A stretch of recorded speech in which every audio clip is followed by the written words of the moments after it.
Olá pessoal, na videoaula de hoje vamos continuar montando aqui o nosso XML para que a gente consiga autorizar uma nota válida. Na etapa do nosso XML de hoje a gente vai continuar na parte de produto. Então eu tenho aqui um XML de nota fiscal eletrônica que nos dá um exemplo de quais são as tags e os detalhamentos da seção de produtos. Veja aqui, ó.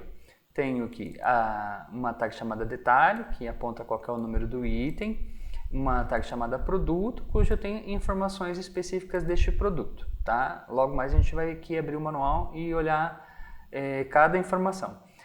Junto ao produto eu tenho a seção de imposto, que são os CMS, base de cálculo, mod base de cálculo, a origem, o PIS, o COFINS e ok. Tá? Então vamos aqui abrir o nosso manual e identificar o que são cada função, cada informação dessa na nossa composição do nosso XML, especificamente para o produto. Né? Então aqui eu tenho o grupo produto, que é o que vimos lá no nosso XML da nota fiscal. No grupo produto eu tenho o código do produto ou do serviço, no caso, no que o seu sistema aí vai estar vendendo ou efetuando na montagem dessa nota. Ele é um campo obrigatório e ele pode ter uma descrição ali de 1 caractere até 60 caracteres. Então, o código do produto é preencher com CFOP caso se trate de itens não relacionados com mercadorias e que o contribuinte não possua codificação própria. No caso aqui, na maioria das vezes a gente tem uma codificação própria, cada sistema, cada estoque monta lá a sua codificação de produto. E o próximo campo aqui é o CEAN, que o IAN seria basicamente o código de barras do produto, hoje que a gente costuma chamar ele de Global Trade Item Number, ou o GTIN, que é o código de barras identificador do produto. Tá? Ele pode ser preenchido com alguns padrões pré-estipulados já hoje. Se você der uma pesquisada aí pela internet, você vai descobrir quais são as diferenças entre esses padrões. Eu tenho visto muito pessoal usar o tipo de padrão GWEAN 13, no caso aqui agora o GTIN 13, que vai compor aí internacionalmente qual que é o seu código de barras para este produto. Temos a informação da descrição do produto, que é dado o nome na tag do XML de XPROD, descrição do produto. Ele pode ir de 1 a 120 caracteres a sua descrição. Você não pode estourar esses tamanhos, porque senão vai dar uma falha de esquema na validação do envio do seu XML. É uma informação obrigatória. O próximo campo seria o NCM, que no caso é nomenclatura comum do Mercosul. É um código com 8 dígitos, veja lá que ele é obrigatório. Ele pode ter uma caracterização numérica de 2 números até 8. Vamos lá, obrigatória informação do NCM completo, 8 dígitos. Em caso de itens de serviço ou item que não tenha um produto, exemplo, itens de transferência de crédito, crédito ativo, imobilizado, informar o valor 00. Aqui tem uma normativa, uma nota técnica que define uma explicação melhor sobre essas funções que não obrigam a informação do NCM. Tá, mas como que eu sei qual que é o NCM que eu tenho que informar com o meu produto? Tá? Existe uma tabela já pré-estipulada que você pode, vamos dar uma procurada aqui, lá. Eu tenho esse site aqui, tem uma tabela de NCM e aqui eu posso identificar todos os NCMs relacionados ao meu produto. Então eu posso olhar lá qual que é o meu produto, em qual que ele se encaixa aqui e olhar nessa tabela, procurar ele. Aqui, animais bovinos, qual que é o tipo, qual que é a caracterização, qual que é o segmento e todos os números aqui por uma organização de grupos, como se fossem uma cadeia contida. Você vai identificar qual que é o NCM do seu produto, certo? Continuando no nosso manual, eu tenho a nomenclatura de valor aduaneiro, que é o NVE, que é uma codificação opcional que detalha alguns NCMs, certo? Ele não é obrigatório e, se informar, tem que ter 6 caracteres.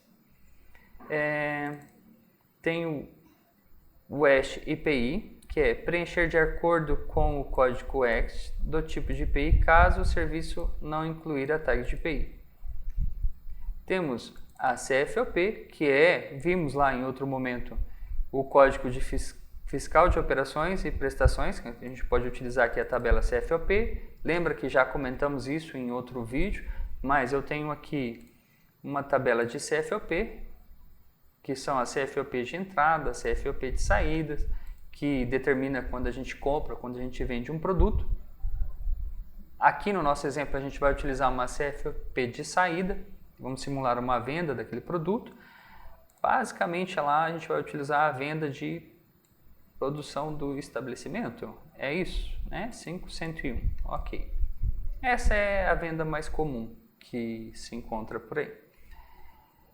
Continuando o nosso manual, eu tenho uma unidade comercial, que é a maneira como o meu produto ele é contado, né, por espécie. Eu tenho uma tabela também que determina qual que é a unidade comercial que eu posso colocar na minha nota fiscal, informar a unidade de comercialização do produto, que pode ser uma caixa, ou por unidade, ou por peso, ou por quilo, e enfim, tenho vários exemplos. Eu também tenho aqui, vamos ver se eu tinha aqui, olha lá, tabela de unidade comercial. Isso aqui eu dei uma pesquisadinha na internet, se vocês pesquisarem ali também por uma tabela de unidade comercial, você vai encontrar essa relação aqui, ó.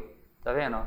Tonelada por tubo, por unidade, por vidro, por quilate, pote, peça. Olha quantos tipos de unidade comercial a gente possui que podemos declarar.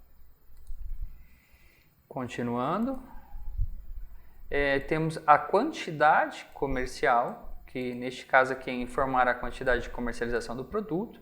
Se eu tenho lá uma caixa, quantas caixas eu estou comercializando, e tem o valor unitário de comercialização. Tá? Esta informação de 11V0, no caso, é que eu posso conter um número com vírgula nessa composição do XML. Um campo decimal, algum campo que tipo 7,5, algum exemplo desse tipo. Informar o valor unitário, a descrição do nosso valor unitário de comercialização, que é informar o valor unitário de comercialização do produto, campo meramente informativo.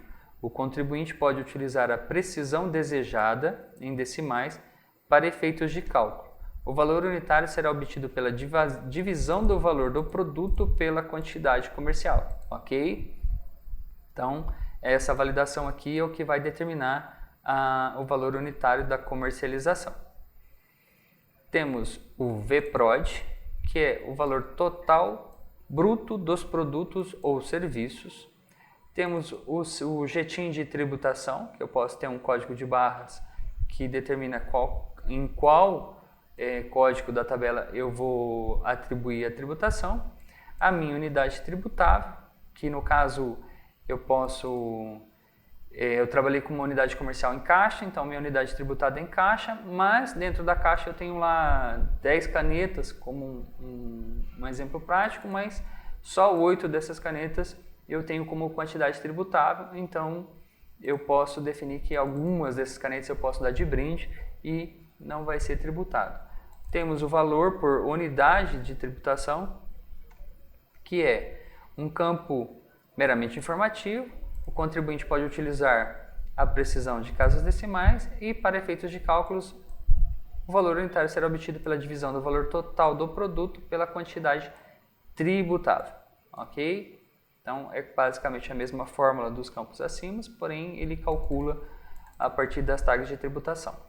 Aqui embaixo da valor unidade tributável, eu tenho os campos que vão compor a minha base de cálculo do produto, que no caso seria o valor de frete, o valor de seguro, o valor de desconto ou qualquer outro tipo de valor que possa afetar o meu cálculo de base de cálculo do valor total desta nota. Tá? A gente vai fazer um exemplo ali utilizando esses campos e explicar melhor para que serve cada um deles. Temos também aqui o INDTOT, que é o indicador se o valor do item compõe o valor da nota. Tá? No caso aqui a gente vai utilizar a opção 1, que é o valor do item compõe o valor da nota.